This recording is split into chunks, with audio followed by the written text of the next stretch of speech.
ఈరోజు మనం అసమీకరణాలను సంఖ్యారేఖపై ఎలా చూపించవచ్చో నేర్చుకుందాము.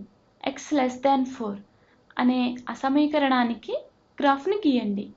ఇది మనకు ఇచ్చిన ప్రశ్న. సరే, ముందుగా నేను సంఖ్యారేఖ లేదా నంబర్ లైన్ను గీస్తున్నాను. చూడండి, ఇది నంబర్ లైన్. ఇక్కడ 0 నుండి స్టార్ట్ చేస్తున్నాను. కుడివైపుకు ఇది 1 2 3 4 5. అదే విధముగా 0 కంటే చిన్నవి అంటే -1 -2 -3 -4 and so on. ఇప్పుడు మనం ఈ సంఖ్యారేఖపై 4 కంటే చిన్నవైన xలను గుర్తించుదాం. 4 కంటే చిన్నవి మాత్రమే. 4ను ఇందులో తీసుకోము, ఎందుకంటే ఇచ్చినది x<4 కాబట్టి.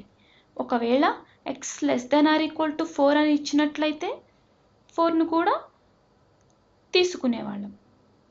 ఇచ్చింది x<4 కాబట్టి 4ను ఈ సంఖ్యారేఖపై తీసుకోము. దాన్ని తెలియజేయడం కోసమే 4 వద్ద సర్కిల్ గీస్తున్నాను.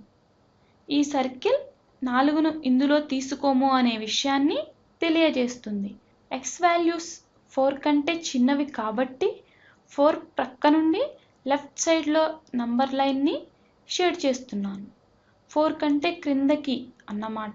చూడండి, ఇలా ఉంటుంది. ఇక్కడ యారో మార్క్ను కూడా షేడ్ చేస్తున్నాను, ఎందుకంటే ఇది ఇలా వెనక్కి కొనసాగుతుందని తెలియజేయడం కోసం అన్నమాట. తీసుకునే వాల్యూస్ అన్నీ కూడా 4 కంటే చిన్నవని గుర్తుంచుకోవాలి. టెస్ట్ చేసి కూడా చూడొచ్చు.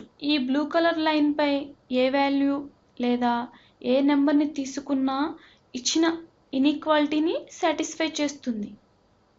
ఎగ్జాంపుల్కి -2ని తీసుకుందాం. -2 ఖచ్చితంగా 4 కంటే చిన్న సంఖ్య అవుతుంది.